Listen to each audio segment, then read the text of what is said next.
to what just happened. I think we're getting to the point where like so much happens that we try and pick, I don't know, a couple of the most important things. Otherwise, it would take over the podcast because so much is happening so fast. So what just happened?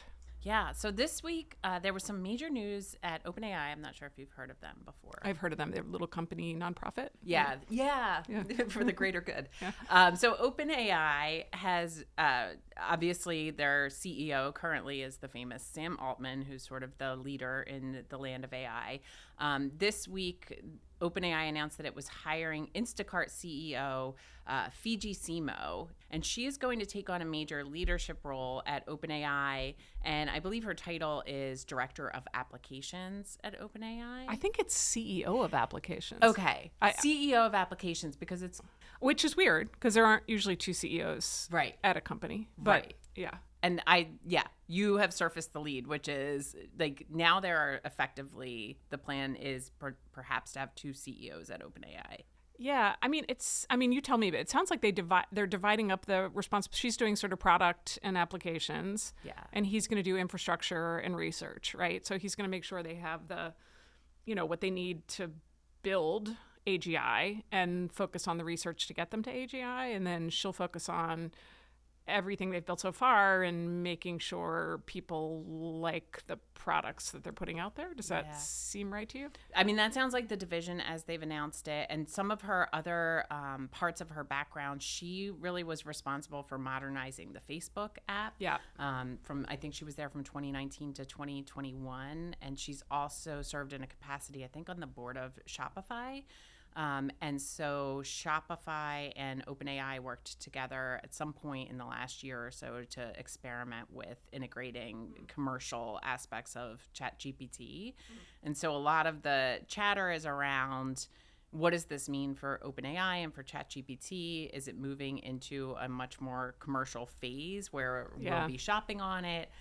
She'll be bringing all of her expertise in optimizing engagement to the platform. Are we going to get ads? I know. I don't know. I really hope not. And I know that Sam Altman has also been working with the former head of hardware. I don't know what his actual title is, but the person responsible for sort of the simplicity of all the Apple products. And so my hope is that that design aesthetic, which would probably nail the Ogilvy's taxonomy, will be sort of integrated to avoid the sort of ad disruption that defines our experience with the internet generally, but who knows? It's interesting. I mean, there's clearly enough work to go around. I do think that she was also on their board, by the way. Yeah. She was a member of the board. So since last year, right? Since last year, since the reorganized board. But the title the title makes you think like maybe he's, getting ready to do the next thing. And we've been reading a lot about his like orb eyeball company lately, or I've been seeing like so many stories about his eyeball company. That's not really what he calls it. I know. Should we describe what the orb eyeball Yes, company please. is? Go ahead. To the extent that I can. I mean, yeah. The idea, I think, is to pave the way for a world in which artificial general intelligence has transformed modern society, and at least part of the explanation is we will need some form of verification that you are who you are online, and also potentially methods to distribute a universal basic income to avoid the economic disruption that's ahead. Yep. So he and his people have been sort of traveling the globe, having people have their retinas scanned by an orb, and that would become their human identifying card. Yeah. It's like your fingerprint, but better, I guess. I mean, more clearly unique is the idea.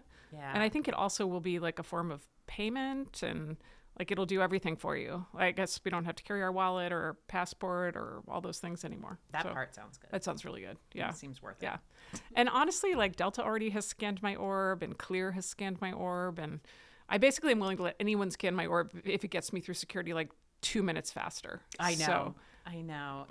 And we'll have the period where it's like everybody resists, and then resistance is futile because it's just so convenient. Yeah. But I think that the orb point gets to some of this restructuring at OpenAI, because part of the discussion this week has been around like, what does Sam Altman ultimately want to do? Yeah. And the Information had a couple like wild articles this week about his race to essentially colonize the universe Well, writ large.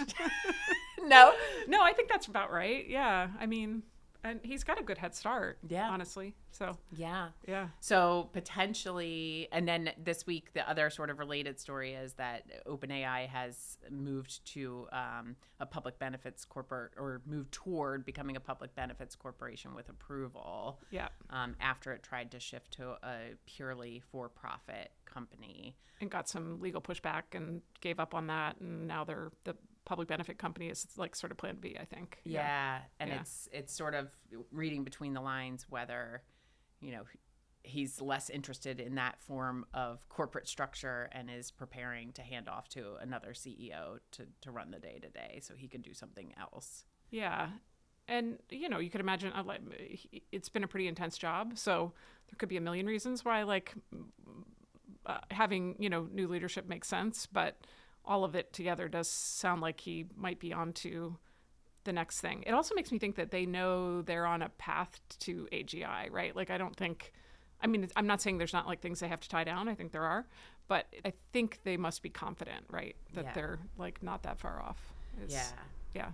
So a lot of moving and shaking happening at OpenAI, and at the same time, some information's coming out of the DOJ's antitrust trial against Google that's interesting on its own, but also sort of in light of this development as well. What's happening in that trial, Bridget? Yeah, and this is, I think, the second antitrust trial that the DOJ has prosecuted against Google, and this one's about their ad business. And there was a witness at the trial last week who is actually the SVP of services for Apple. And he testified, of course, your Apple device comes with a default Google search engine as your internet browser. And he testified that the Google search usage on mobile devices, particularly Apple products, for the first time in 2 decades, dropped recently. And his name is, I think, Eddie Q. He attributes it to ChatGPT and Perplexity, that people have a new way of finding information now that's just better than a bunch of blue links, right? Because especially with these reasoning models, if you ask O3 to answer a question, it'll go read all the blue links and then synthesize the information to give you the answer that you would have had to put together yourself and go through the links, and you'd get tired after the third link and you'd be like, oh, I give up. So I'm actually not surprised at all that the habits are changing. And I think, Google's going to have to figure out what it's going to do. I mean, I think it has to sort of double down on Gemini and figure out how to make, to directly compete with these other search products, because I just don't see how people are going to go back to traditional Google search. And right after his testimony, the share price dropped 7%. So it was I think it recovered a little bit the next day, but definitely probably more than it needed to. I still think Google has some tremendous advantages, even in the AI market, but autonomous vehicles. The Waymo is killing it. Yeah. And the YouTube, honestly, they have some businesses that are runaway businesses, I think. But but for Google.com, yeah, I mean, that is their business, right? For search, and ad revenue, yeah, from search, yeah. I mean, I do like Gemini though, but I still end up using ChatGPT, and I'm not sure why, because the one of the other benefits of Gemini that eventually I think they'll make this hard to resist is how it's integrated with the rest of our life. It's got my Gmail and my Google Calendar and my Google Docs, and it feels like that should be a big advantage, but so far OpenAI is kind of running away with it.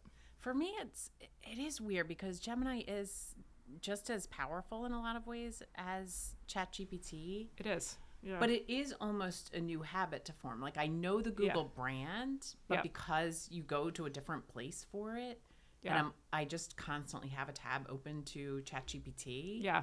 I'm like, oh, I should see how Gemini. And I have to say, for poor Claude, that was my favorite writing tool, and I have not been on Claude in a while. I feel a little guilty about that. Me too, same. I feel like I'm on Gemini more than Claude, actually. Really? Yeah. Huh. Yeah. What is the last thing you've Googled? I think whether a restaurant was open in Ann Arbor on Sunday nights, because we were coming back from the airport and I really needed to pick up food. and I had one particular restaurant in mind, and so I Googled that. But I don't otherwise, like if it's just like a more open-ended question, I don't do that. Do you? I rarely use it. I'll use it for like something really precise like that. Yeah. Or if I'm looking up like somebody's Wikipedia page, Yeah. for example. Yeah.